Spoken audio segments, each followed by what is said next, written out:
So we are putting a lot of effort, but maybe in the next financial year we need to have a particular budget for closing Shakahola. Based on my briefing I've received here, I really think that there is need for a one-off budget that takes care of both collection of information, of samples, but most importantly in terms of final leg in terms of investigation, but also what to do with the people who are unable to come forward. We are unable to get DNA samples.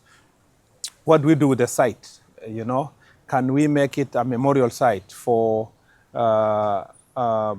remembrance of these victims of, unfortunately, religious extremism and radicalization, and therefore so that it can become a place where it will remind us about our failures as a society to protect those who are victims of radicalization and religious extremism.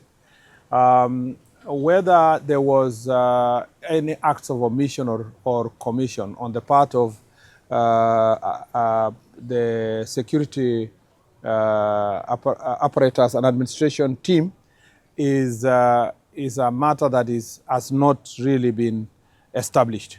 So the question is basically for us to get indeed whether there were people who are specifically culpable. Because, you know, when people say we have gone to pray, yeah, sometimes we, especially in a religious country like ours, people usually leave people and say, yeah, they are praying. Why do you disturb people who are fasting and praying? And you know, we have many sites in Kenya where people go pray and fast.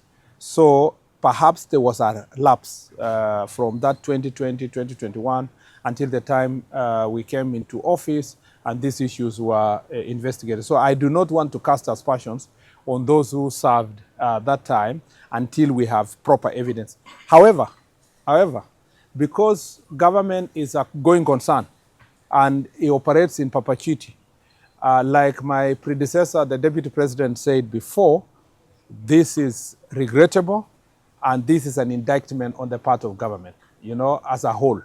It is something that should not happen in a country that has so many security apparatus, either whether somebody received intelligence information from the ground and maybe never acted on it, or we must own up as a government that this is a failure on our part, that we can lose over 500 people when we have a government that whose responsibility is to protect his own people. So to that extent, I can say without fear of contradiction that it was a failure of monumental proposition on the part of us as a country and as a nation that we failed.